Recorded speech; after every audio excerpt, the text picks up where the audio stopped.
तो क्वेश्चन क्या है कि समांतर में संधारित्र के लिए आपको व्यंजक ज्ञात करना है जब आंशिक रूप से वायु स्थित हो और परावैद्यांक का माध्यम। तो चलिए आपको डायग्राम दिया गया है बोर्ड पे। यहाँ पर देखिए माना कि चित्र में x और y समांतर प्लेट संधारित्र की दो चालक प्लेटें हैं जिनकी बीच की दूरी क्या है, d है, और प्रत्येक का क्षेत्रफल a है।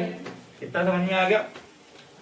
x प्लेट को प्लस आवेश देने से y प्लेट के भीतरी सतह पर क्या हो रहा है, ऋण आवेश, और बाहरी सतह पर प्लस आवेश प्रेरित होने लगता है।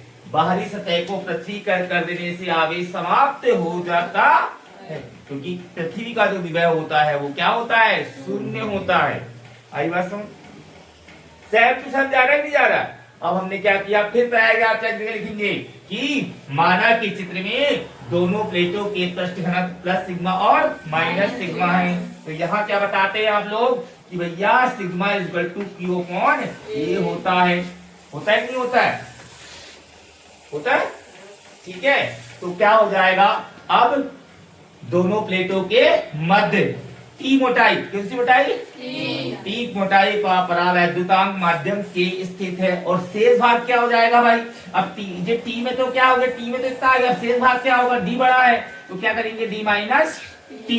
तो डी माइनस टी पर क्या होगी, वायु स्थित है। ठीक है, आया समझ में? बस इतना सा लास्ट वाला पॉइंट और चेंज है, बाकी पूरा सेम है। आया समझ में? तो देखिए क्या करेंगे हम लोग, यहाँ पे क्या लिखेंगे, प्लेटों के मध्य, जब दोनों प्लेटों के मध्य, दोनों प्लेटों के बीच, देखो क्या लिखेंगे,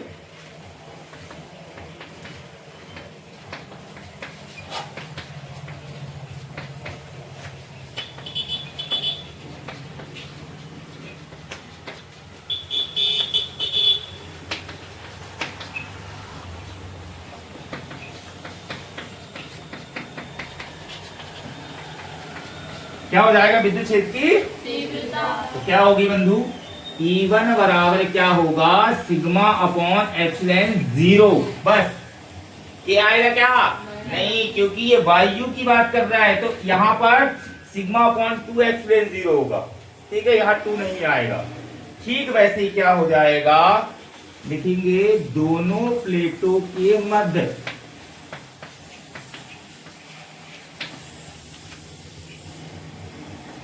परावैद्युतांक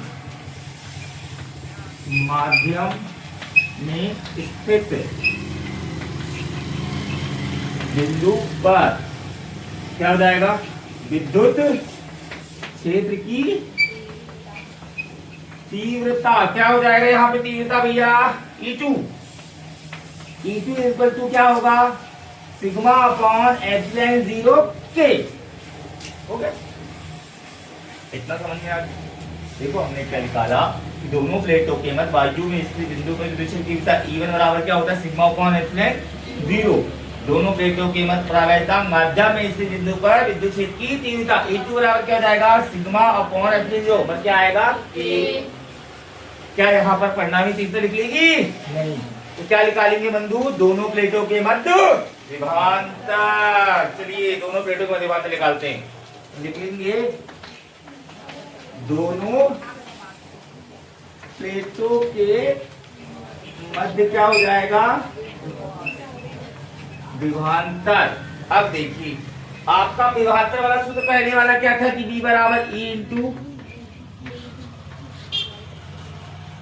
D था, पर यहाँ आपने परिणामी सूत्र निकाला क्या, नहीं, यहाँ वायु भी आ गई और परावैद्युतांक का माध्यम भी स्थित आ गया, इसलिए इसका 2 पॉइंट हो जाएगा। तो देखिए इसको क्या करेंगे, ये लिखेंगे B बराबर क्या होगा, तो सबसे पहले आ जाएगा क्या, D माइनस टी और E, तो E1 लिखेंगे और D माइनस टी आ जाएगा पहले वायु, प्लस क्या हो जाएगा आपका E2 और क्या हो जाएगा T, परावैद्युतांक दूरी क्या है T।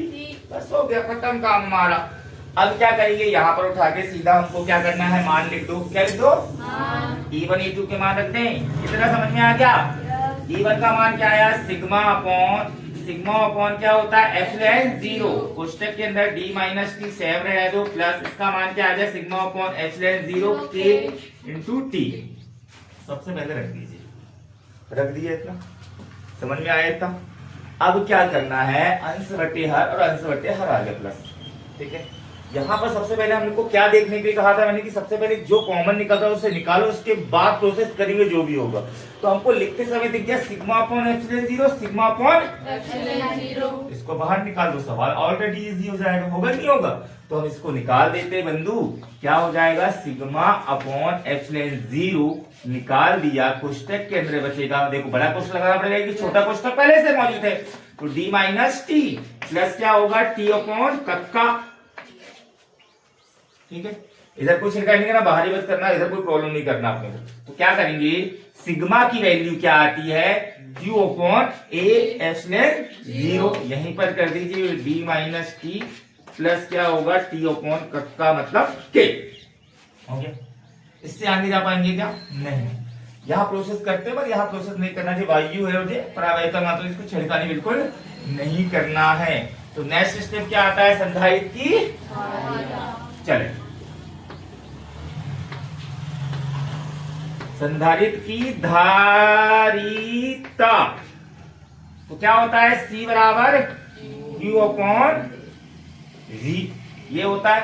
चालक को दिया गया है आवेश बटे चालक के विभव में क्या होता है वृद्धि, सूत्र होता है। अब क्या करेंगे बंधु, V की वैल्यू आपके पास मौजूद है, बस उठा के रख दीजिए और आपका आंसर आपके पास मौजूद है। तो बराबर क्या करेंगे बंधु, ये Q का Q लिखा दखिल पाड़ा, और क्या हो जाएगा Q upon A epsilon zero, और यहां बनाइए कोष्टक, और ये लिखिए छोटा कोष्टक D minus T plus T upon क्या होगा कक्का, इसको बंद कीजिए, Q से Q नीचे से कहा जाएगी, बस हो गया।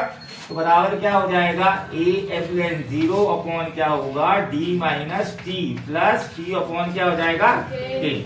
क्या लिखेंगे फाइरड, क्या लिखेंगे, यही अभिष्ट व्यंजक है। समझ में आया, क्या डाउट गया, मैंने बताया था पहला वाला बन जाएगा तो ये आसानी से बन जाएगा, उसमें 2 था इसमें 2 नहीं, बस इतना सा, ठीक है। थैंक यू, कीजिए।